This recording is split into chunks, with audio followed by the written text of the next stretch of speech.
너는 사랑스러운 주의 축복, 너는 향기로운 주의 약속, 너를 통해 하나님의 언약이 성취되리. 너는 마른 땅의 하늘이시, 너는 주님 보게 삶의 축복, 내가 서 있는 땅 영원히 마르지 않으리.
사랑과 은혜가 풍성하신 하나님 아버지, 이 고난 가운데도 저희를 지켜주시고 보호하여 주셔서 참으로 감사합니다.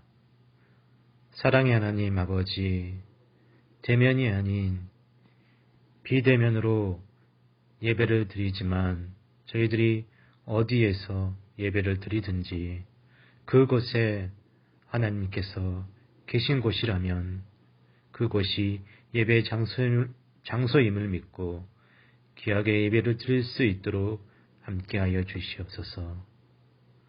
사랑이 많으시고 은혜로우신 하나님 아버지, 아버지의 사랑과 은혜로 하루속히 대면 예배를 드릴 수 있도록 하여 주시옵소서. 또한 교회에서 예배를 드릴 수 있을 때까지 주님께서 주신 믿음 굳게 붙잡고 주님을 바라보며 언제나 주님 앞에 나아가 감사함으로 기쁨으로 찬양과 영광을 올려드립니다. 기쁘게 받아주시옵소서.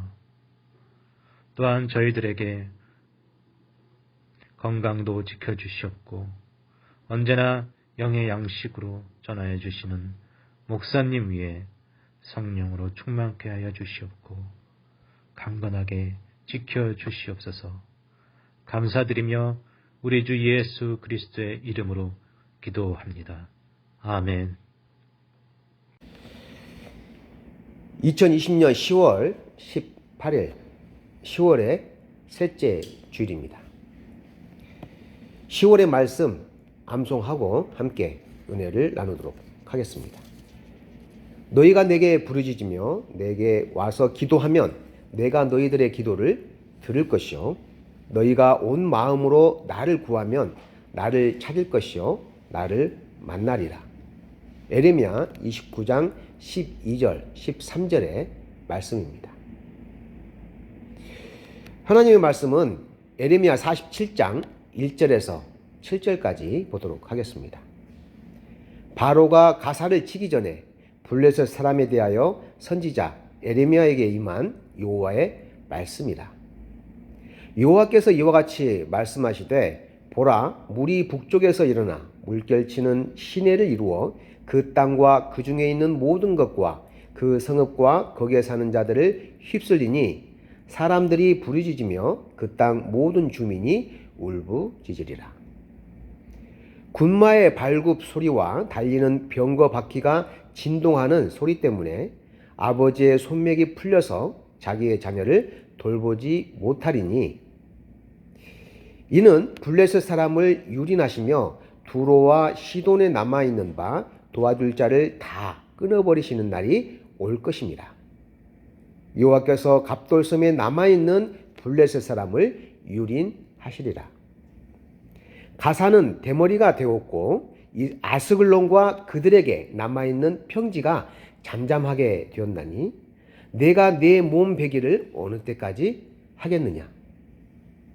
오호라 여호와의 칼이여 내가 언제까지 쉬지 않겠느냐.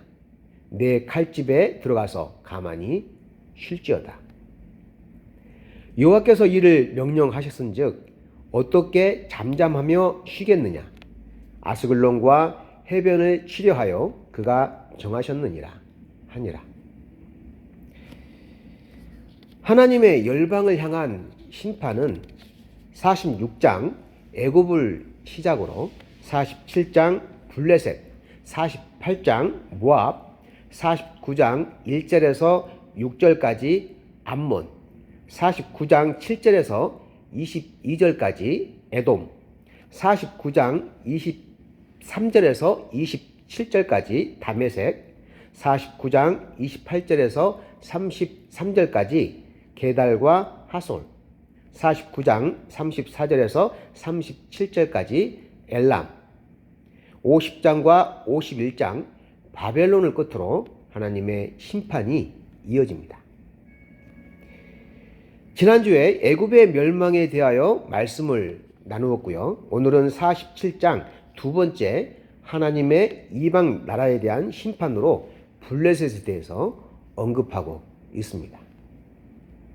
블레셋은 사사 시대에 이스라엘을 수시로 괴롭혔고 다윗 왕 시대에 이스라엘의 지배하에 잠깐 있었으나 솔로몬을 마지막으로 이스라엘이 남북으로 분열된 이후 세력이 강해져서 유다에게 매우 위협적인 존재가 되었습니다. 1절에서 바로가 가사를 치기 전이라는 표현이 나온 것으로 봐서는 블레셋이 이미 애굽으로부터 침략을 받아왔음을 볼 수가 있습니다. 1절 가사는 블레셋의 5대 도시 중 하나이죠. 가사, 가드, 아스글론, 아스돗, 에글론으로 5개의 큰 도시가 형성되고요. 이 중에 가사는 교통과 상업의 요충지였으며 블레셋의 우상 다곤 신전이 있었던 지역입니다.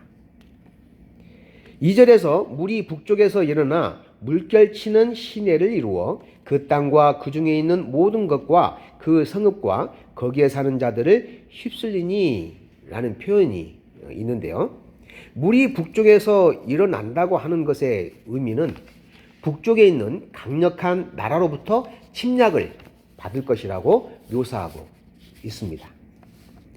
북쪽의 강력한 나라 바벨론을 가리키고 있습니다. 이미 지난 시간에 바벨론에 의해 애굽이 멸망을 했고요. 이제는 바벨론에 의해 블레셋이 멸망하게 되는 내용이 오늘 본문 27장에서 언급하고 있습니다. 바벨론의 군사력이 강력해서 주변 나라들을 쳐서 승리하는 것이 결코 아닙니다. 전적으로 하나님의 주권에 의해서 이루어진 것입니다. 하나님께서 바벨론을 심판의 도구로 사용한 것이죠. BC 604년 블레셋은 바벨론의 느부갓네살 왕 군대에 의해서 멸망을 당하게 됩니다. 하나님께서 블레셋을 심판하시는 궁극적인 이유가 뭘까요? 첫째, 우상 숭배는 하나님의 심판의 대상에서 벗어날 수 없습니다. 5절에서 내가 내 몸 베기를 어느 때까지 하겠느냐라는 표현이 있습니다. 우상을 숭배하는 행위 중에 자신의 몸을 해롭게 하여 자신이 섬기는 신을 자극하는 행위가 나옵니다. 블레셋 사람들은 자신들의 신에게 기도의 응답과 궁유를 베풀어 주기를 간청하며 자신의 몸에 상처를 내는 행위를 했습니다. 이와 비슷한 내용이 열왕기상에도 나오죠. 하나님은 우상을 숭배하는 어리석음을 선지자 엘리야를 통해 밝혀주는 내용입니다. 열왕기상 18장에 보면 하나님의 사람 엘리야와 바알 선지자 450명, 아세라 선지자 400명이 합세해서 갈멜산에서 대결을 벌입니다. 3년이 넘도록 비 한 방울 내리지 않는 극심한 가뭄이 계속되자 엘리야는 북이스라엘 왕 아합 왕에게 제안을 한 가지 했습니다. 자신들이 섬기는 신들에게 제사를 지내어서 비를 내리게 하자고 했던 것입니다. 아합 왕은 흔쾌히 그 제안을 받아들여서 1대 850의 대결이 벌어진 것이죠. 여기에서 바알과 아세라 제사를 드리는 선지자들이 자신들의 몸을 채찍으로 치고 칼로 몸을 그으면서 바알과 아세라 신에게 호소를 했습니다. 비를 내리게 해달라고 강구를 한 것이죠. 하지만 비 한 방울 내리지 않았습니다. 반면 엘리야는 하나님께 비를 내려달라고 간구했을 때 지중해 연안에서 검은 먹구름이 몰려오더니 순식간에 소나기가 쏟아지기 시작했습니다. 엘리야의 기도 응답이 이루어진 것이죠. 엘리야는 거짓 우상을 숭배한 바알의 선지자 450명과 아세라 선지자 400명을 그 자리에서 모두 죽입니다. 우상의 헛됨을 증명한 것이죠. 창세기 31장에는 야곱이 외삼촌 라반의 집에서 20년 동안 일하며 라반의 딸 레아와 라헬 두 딸과 결혼하고 고향 가나안으로 돌아가는 내용이 나옵니다. 이때 라헬이 아버지 라반이 신으로 모시고 있는 드라빔을 훔쳐서 나옵니다. 뒤늦게 이 사실을 알고 라반이 뒤쫓아와서 훔쳐간 드라빔을 돌려달라고 합니다. 당연히 없다고 하죠. 야곱의 모든 짐들을 샅샅이 살피며 찾습니다. 라헬은 타고 있는 낙타 안장 속에 드라빔을 감추고 아버지 라반이 라헬에게 드라빔을 찾으려고 하니 낙타에서 잠시 내려오라고 합니다. 하지만 라헬은 지금 생리 중에 있으므로 움직일 수 없다고 거짓말하며 낙타에서 내려오지 않습니다. 결국 아버지 라반은 드라빔을 찾지 못하고 돌아갑니다. 외삼촌 라반이 이처럼 드라빔에 집착하는 이유가 뭘까요?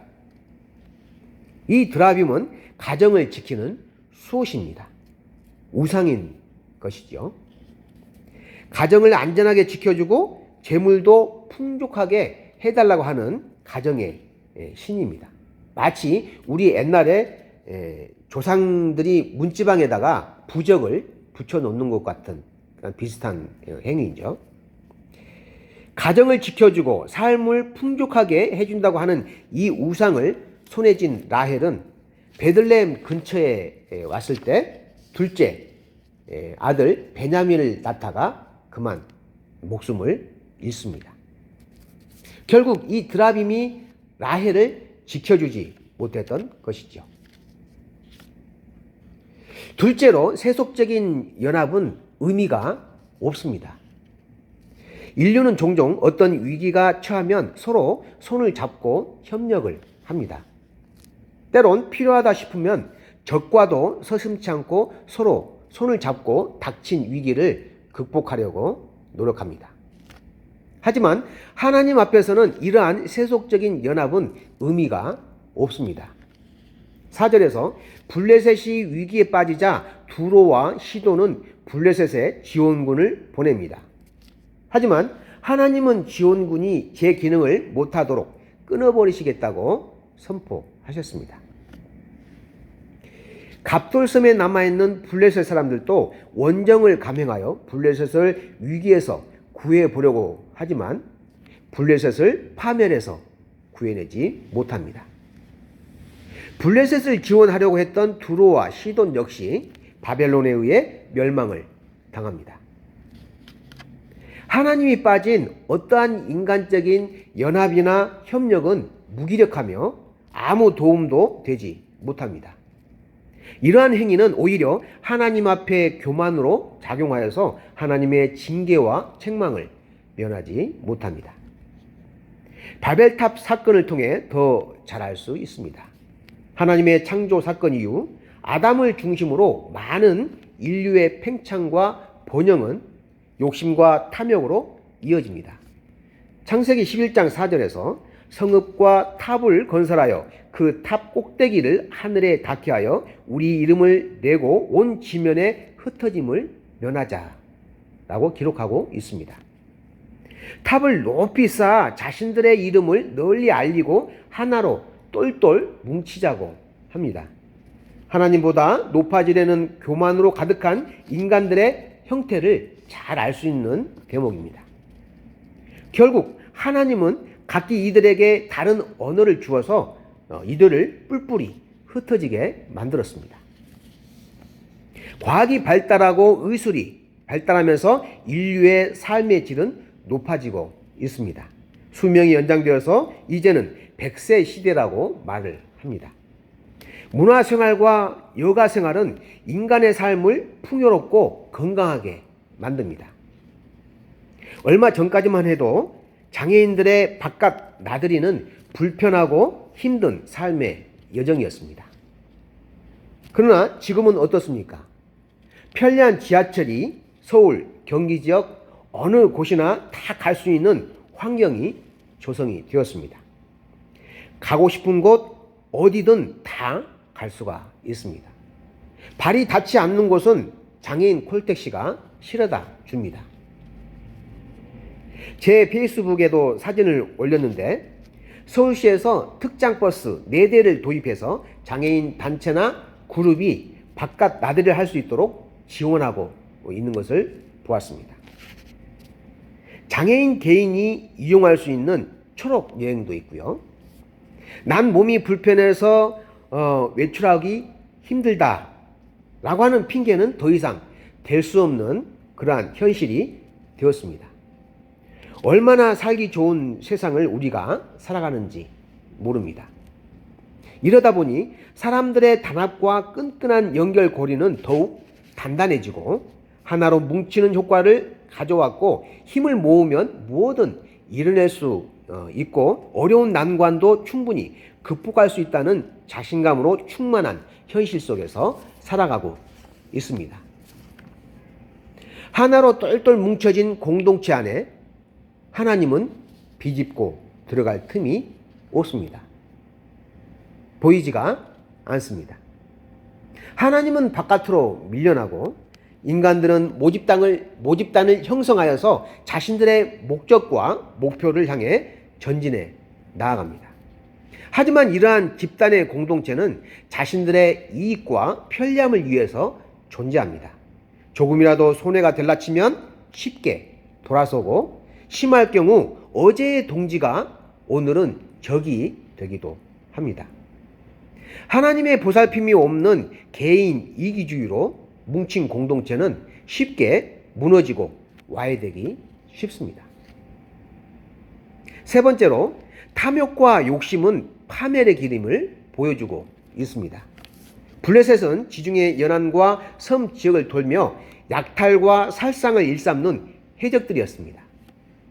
이들이 가나안 땅 서해안 바닷가 지역에 자리를 잡으면서 근접해 있는 이스라엘을 계속해서 괴롭히고 약탈을 일삼았습니다.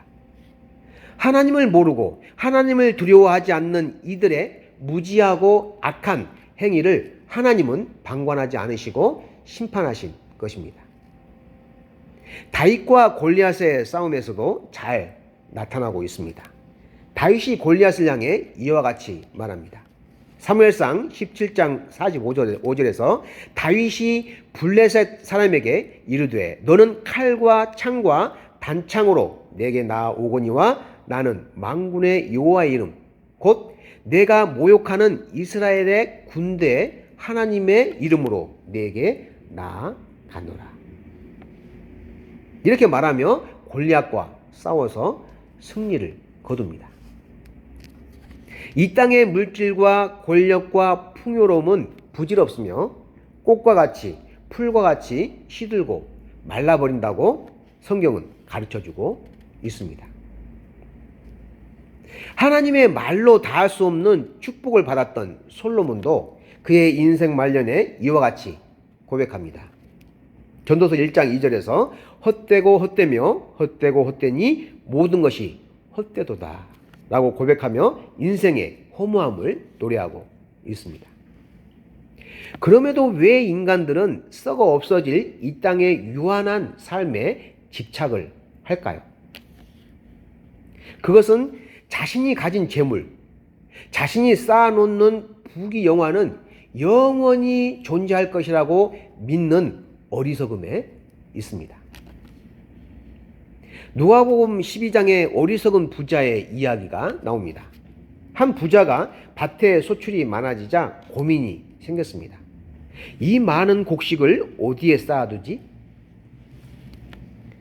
그렇게 생각하면서 또 이렇게 다짐을 하죠. 지금 있는 작은 곡간을 헐고 창고를 크게 지어서 그곳에 곡식을 쌓아두리라. 자, 이렇게 말하자 예수님께서 이 어리석은 부자를 향해 이렇게 말씀하십니다. 어리석은 자여, 오늘 밤에 내 영혼을 도로 찾으리니 그러면 내가 준비한 것이 누구의 것이 되겠느냐?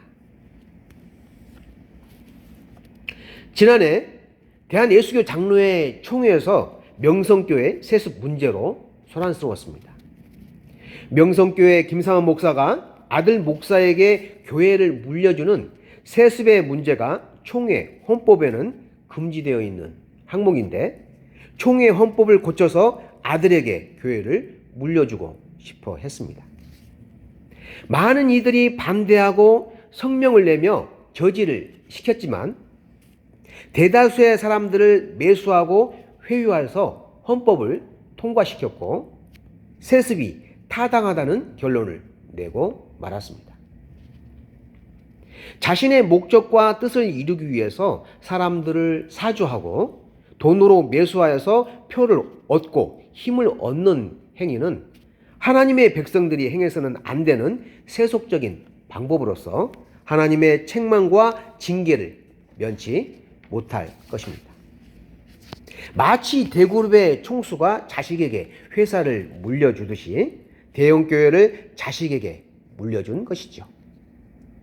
풍성한 물질과 권력의 달콤함을 내려놓지 못한 것입니다.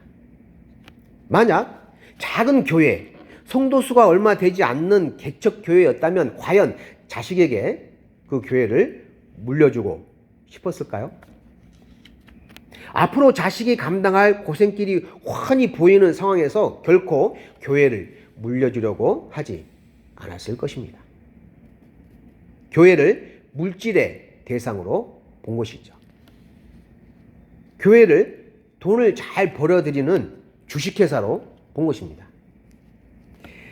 세상의 물질이 우상이 되어서는 안 됩니다. 또한 물질의 노예가 되어서는 더더욱 안 됩니다.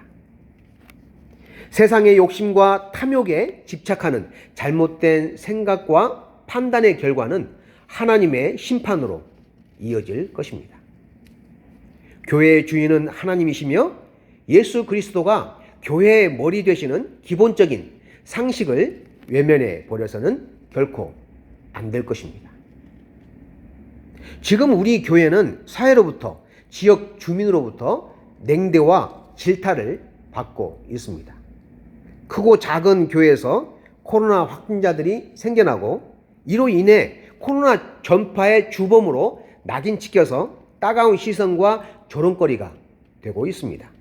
더 나아가 교회 세습 문제로 사회와 국가로부터 외면을 당하고 교회가 교회로서 제 기능을 하지 못하는 상황에 처해 있습니다. 이 어둡고 침침한 터널에서 벗어나는 길은 무엇일까요? 우리가 어떤 믿음의 삶을 살아가야 할까요? 기도하겠습니다. 하나님 아버지, 우리는 지금 고난의 길을 걷고 있습니다. 예수님께서 지신 십자가의 길을 외면하지 않고 따라가게 하여 주시옵소서. 지금의 답답하고 암울한 현실 속에서 나의 욕심과 탐심을 내려놓고 하나님께서 가르쳐 주시고 인도해 주시는 길로 고집스럽게 겸손히 순종하는 자세로 쫓아가게 하여 주시옵소서. 남을 탓하기보다 나 자신을 돌아보며 어떻게 하면 빛과 소금의 삶을 살아갈 수 있을까를 고민하며 결단하고 실천하는 삶을 살게 하여 주시옵소서. 생명의 주 예수 그리스도의 이름으로 기도합니다. 아멘.